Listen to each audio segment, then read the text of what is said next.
막힌 기운을 뚫다 서양의학이 포기한 순간 전 세계가 놀란 한국 전통의학의 진가. 인천행 오지 202편 비즈니스 클래스. 유럽에서 열린 한의학 학회를 성공적으로 마치고 돌아오는 이화영 교수는 따뜻한 차를 홀짝이며 창밖을 바라보고 있었습니다.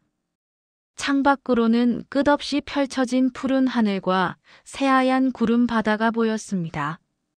정말 아름다운 광경이었지요. 참 멀리도 왔구나. 이 교수님은 작은 찻잔을 두 손으로 감싸 쥐고 조용히 생각에 잠겼습니다. 우리 할머니, 어머니 때만 해도 비행기를 타본다는 건 꿈도 못 꿀 일이었는데 이제는 유럽까지 가서 우리 전통의학을 가르치고 오다니. 문득 어린 시절이 떠올랐습니다. 경상도 작은 시골 마을, 아버지가 운영하시던 작은 한의원.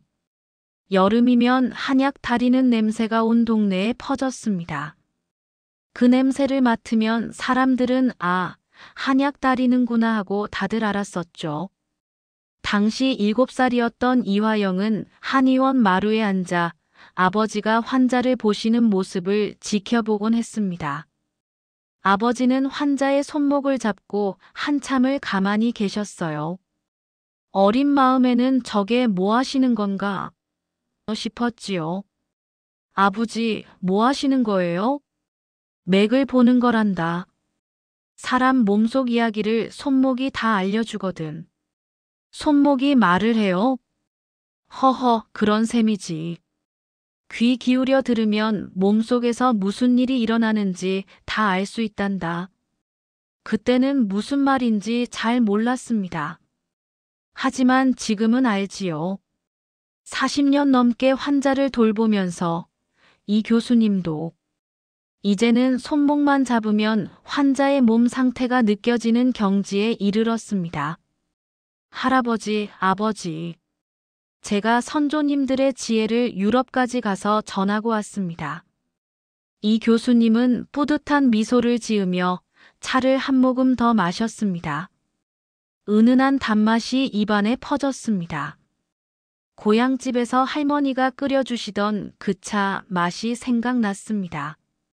이번 학회에서 외국 의사들이 정말 놀라워했지. 우리 침술과 뜸, 시연을 보고는 눈이 휘둥그레지고 특히 독일 교수가 어떻게 약도 안 쓰고 이렇게 통증을 없앨 수 있느냐고 신기해하는 게 그 순간들을 떠올리니 가슴이 벅찼습니다. 우리 것을 지켜온 게 공부해온 게 참 잘한 일이구나 싶었습니다. 그때였습니다. 으악! 갑자기 통로 건너편에서 날카로운 비명이 터져 나왔습니다. 이 교수님이 깜짝 놀라 고개를 돌렸습니다. 줄리아! 줄리아! 정신 차려. 어떻게 된 거야? 60대 초반으로 보이는 외국인 남자가 다급하게 소리를 지르며 옆자리 여자를 흔들고 있었습니다. 남자는 고급스러운 정장을 입고 있었고 손목에는 반짝이는 시계가 차여 있었습니다. 승무원, 승무원 어디 있어요? 빨리. 여기 의사 없어요. 제발. 헨리의 목소리는 공포로 떨리고 있었습니다. 그의 아내 줄리아는 참으로 위급해 보였습니다. 50대 중반쯤 되어 보이는 그녀는 비즈니스 정장을 입고 있었는데 온몸이 파르르 떨리고 있었습니다. 얼굴은 순식간에 회색빛으로 변해 있었습니다. 그녀의 얼굴엔 생기가 하나도 없었어요. 줄리아는 신음을 내며 배를 두 손으로 꽉 움켜쥐었습니다. 식은땀이 이마에서, 목덜미에서, 온몸에서 비오듯 쏟아졌습니다. 땀이 너무 많이 나서 옷깃이 흠뻑 젖어 있었습니다. 입술은 파랗게, 아니 거의 보랏빛으로 질려 있었습니다. 숨을 제대로 못 쉬는지 헉 하는 소리만 냈습니다. 헉, 아, 아파. 그녀의 손이 하늘을 향해 떨리고 있었는데 그 손가락들이 마치 나뭇가지처럼 파르르 떨리는 게 보였습니다. 주변 승객들이 하나둘씩 자리에서 일어나 바라봤습니다. 긴장된 분위기가 기내를 휩쓸었습니다. 저 사람 괜찮은 거야? 얼굴색 좀 봐. 정말 안 좋아 보이는데. 비행기에서 저러면 큰일인데. 이러다 무슨 일 생기는 거 아냐? 이화영 교수님도 자리에서 몸을 일으켜 그쪽을 바라봤습니다. 60년 넘게 환자를 봐온 경험으로 저건 보통 일이 아니라는 게 한눈에 보였습니다. 제가 의사입니다. 30대 후반으로 보이는 젊은 미국인 의사가 황급히 달려왔습니다. 이름은 알렉스, 뉴욕에서 온 응급의학과 전문의라고 했습니다. 그는 신속하게 가방에서 청진기를 꺼내 줄리아의 심장 소리를 들었습니다. 심장 박동은 빠르지만 괜찮은 것 같은데 혈압이 많이 떨어지고 있어요. 알렉스 의사는 당황한 표정으로 가방을 뒤지기 시작했습니다. 승무원들이 기내 응급 키트를 가져왔고 그는 산소 마스크를 줄리아의 얼굴에 씌웠습니다. 일단 산소부터 공급하고 진통제를 드릴게요. 이걸 드시면 일단은 좀 나아지실 겁니다. 알렉스는 물과 함께 진통제 알약을 줄리아에게 건넸습니다. 하지만 줄리아는 고통스러워하며 몸을 비틀었고 알렉스가 쥐어준 알약을 바닥에 떨어뜨렸습니다. 아, 아니에요. 안에서 뭔가 막힌 것 같아요. 숨을 쉴 수가 없어요. 알렉스 의사가 새로운 약을 꺼내 먹이려 하는 동안에도 줄리아의 상태는 나아지지 않았습니다. 아니, 오히려 더 악화되는 것 같았습니다. 약을 입에 넣으려 해도 구역질 때문에 제대로 삼키지도 못했습니다. 손발은 얼음장처럼 차가워지고 온몸이 파르르 떨리기 시작했습니다. 이상하네요. 심장에도 이상이 없고 위경련 같기도 한데 고도 때문에 증상이 악화되는 건가? 젊은 의사는 당황스러운 표정으로 이것저것 시도해봤지만 소용이 없었습니다. 기내에 있는 제한된 의료도구와 약품으로는 한계가 있었습니다. 헨리가 아내를 꼭 껴안으며 절규했습니다. 제발 아내를 살려주세요. 누구든, 누가 좀 도와주세요. 그의 목소리에는 절망감이 가득했습니다. 주변 승객들도 숨을 죽이고 지켜보고 있었습니다. 기내는 무거운 침묵에 휩싸였습니다. 그때 이화영 교수가 조용히 자리에서 일어나셨습니다. 60대의 나이에도 허리는 꼿꼿했고 걸음걸이는 안정적이었습니다. 제가 한번 봐도 되겠습니까? 이 교수님의 목소리는 차분하면서도 확신에 차 있었습니다. 지금 응급 상황입니다. 의사이십니까? 아니시라면 접근을 허용하지 않겠습니다. 알렉스 의사가 난색을 표했습니다. 하지만 헨리는 지푸라기라도 잡는 심정으로 이 교수님께 매달렸습니다. 의사십니까? 그렇다면 부탁드립니다. 제발 아내를 살려주세요. 뭐든 해보세요. 이화영 교수는 줄리아의 곁에 무릎을 꿇고 앉았습니다. 그리고 차가워진 줄리아의 손목을 조심스럽게 잡았습니다. 40여 년간 수천 명의 환자를 돌봐온 노련한 손이었습니다. 손목을 잡은 이 교수님의 눈빛이 달라졌습니다. 마치 손끝으로 무언가를 읽어내는 듯 했습니다. 아, 이거는... 이 교수님은 천천히 고개를 끄덕였습니다. 이건 체한 겁니다. 식체라고 해서 음식물이 제대로 내려가지 못하고 막힌 거예요. 높은 하늘 위에서 공기가 건조하고 기압이 낮아지니까 속이 더 막혀서 이렇게 된 거지요. 체했다고요? 그게 이렇게 심각할 수가. 알렉스는 의아해했지만 이 교수님은 태연하게 말을 이어갔습니다. 우리 어머니들이 예로부터 써온 방법이 있습니다. 아이들이 체했을 때 할머니들이 다 하시던 거예요. 저도 어릴 때 할머니한테 배운 겁니다. 이 교수님은 작은 가방에서 소독된 작은 바늘을 꺼냈습니다. 일회용 멸균 바늘이었습니다. 30초만 주십시오. 막힌 곳을 뚫어드리면 금방 나아집니다. 이화영 교수님은 승무원에게 소독용 알코올 솜을 요청했습니다. 그리고 줄리아의 왼손을 부드럽게 잡고 엄지손가락을 살펴봤습니다. 엄지손가락 끝, 손톱 바로 밑에 중요한 자리가 있습니다. 여기를 막힌 곳을 뚫는 자리라고 해서 옛날부터 우리 어머니들이 애들 체했을 때 여기를 따줬어요.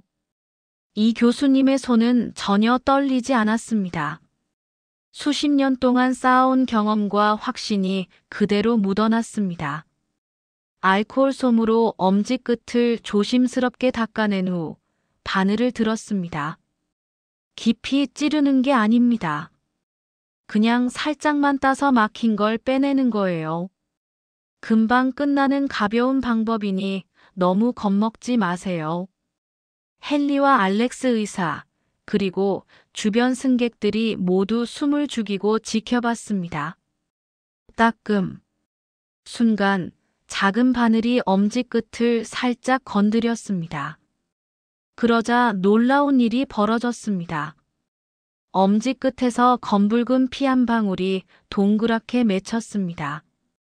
일반적인 붉은 피가 아니라 마치 오래 고여있던 것처럼 탁하고 어두운 색의 피였습니다.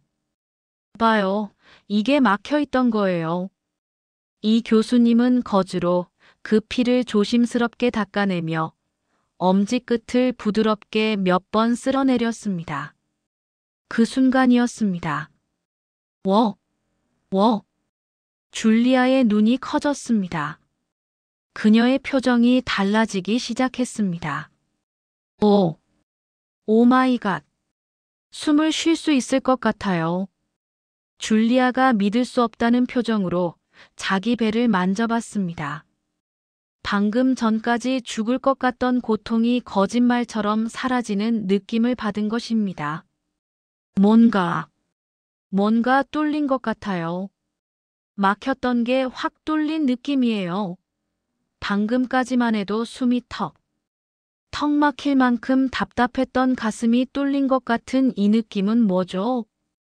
줄리아의 얼굴에 순식간에 혈색이 돌았습니다.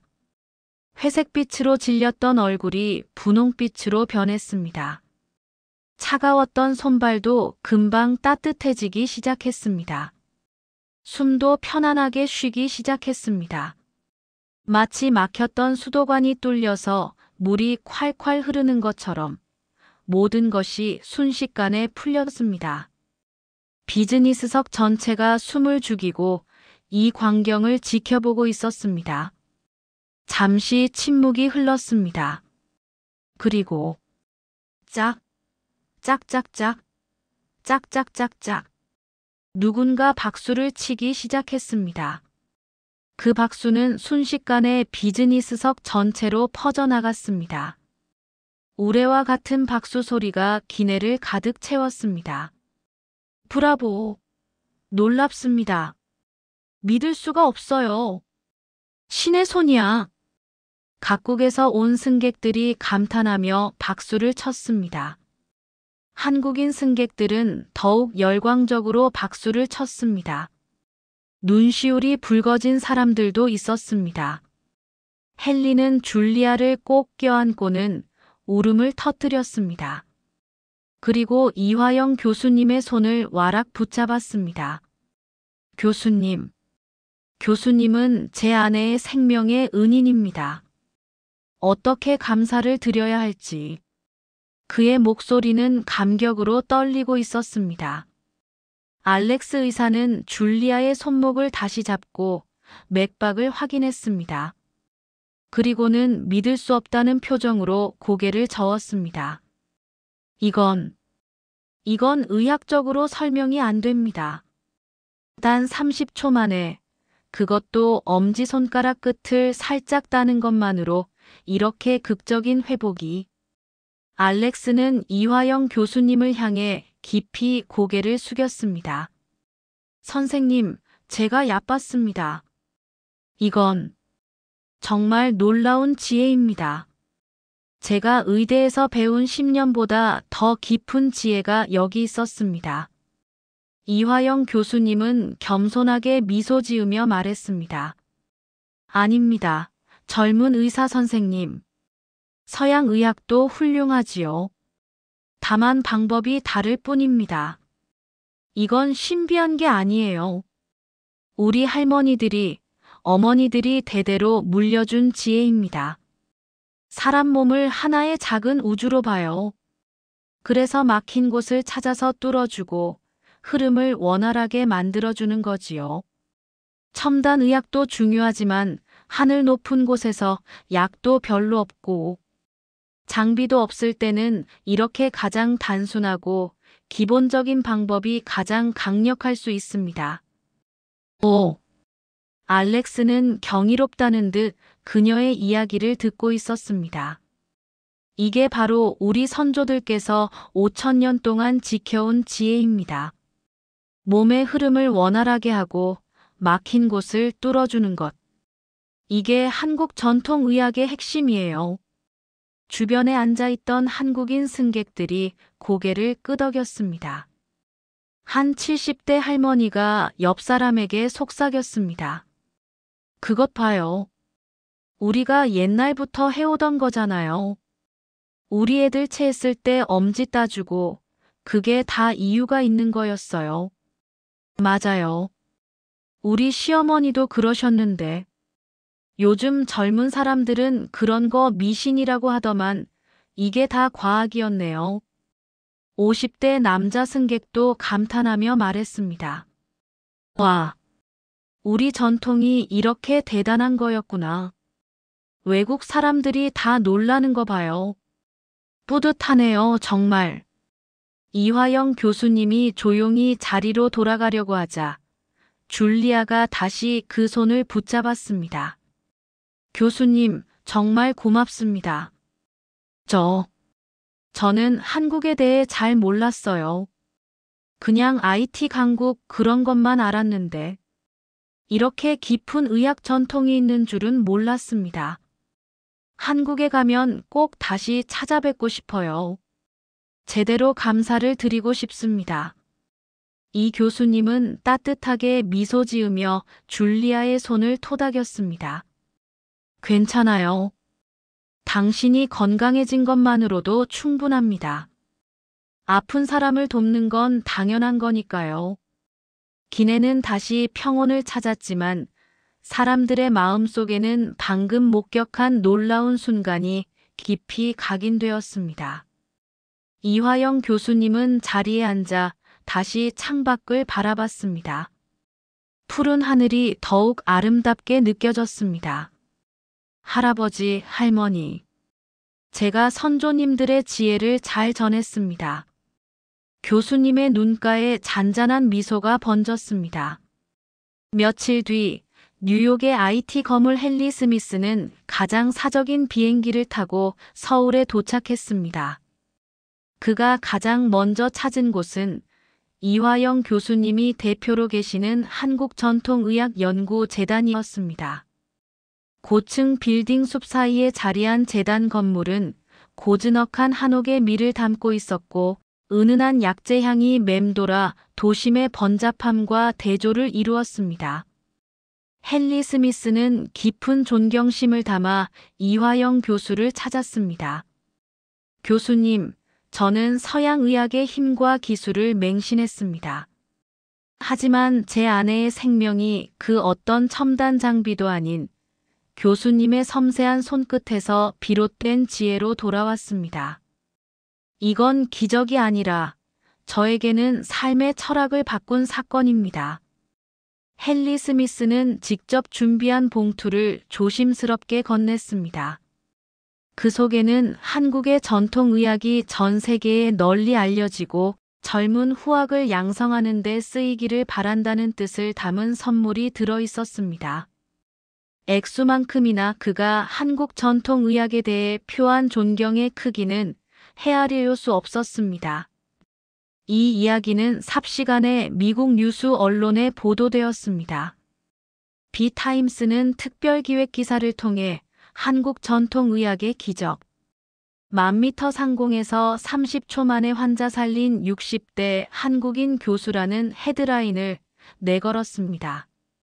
Y저널 역시 서양의학이 포기한 순간 5000년 한국 지혜가 생명을 구하다 IT 거물 한국전통의학재단의 거액 쾌척이라는 제목으로 이 사건을 대서특필했습니다.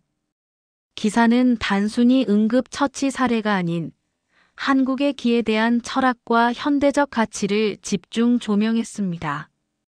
이 기사를 접한 전 세계의 한국 사람들은 뿌듯함을 감추지 못했습니다. 침술이나 뜸이 할머니, 어머니 세대에 익숙하고 소박한 지혜로만 여겨졌던 시기에 가장 첨단화된 하늘 위에서 절망적인 순간에 빛난 것은 다름 아닌 우리 할머니, 우리 어머니들이 묵묵히 지켜온 심오한 전통이었기 때문입니다. 세계 어디를 가도 우리의 전통과 지혜는 결코 뒤지지 않습니다. 아니, 오히려 가장 어렵고 근본적인 문제에 직면했을 때 가장 빠르고 빛나는 해답을 제시하는 것이 바로 우리의 전통이며 이것이 곧 한국인의 자랑스러운 힘임을 모두가 깨닫는 순간이었습니다.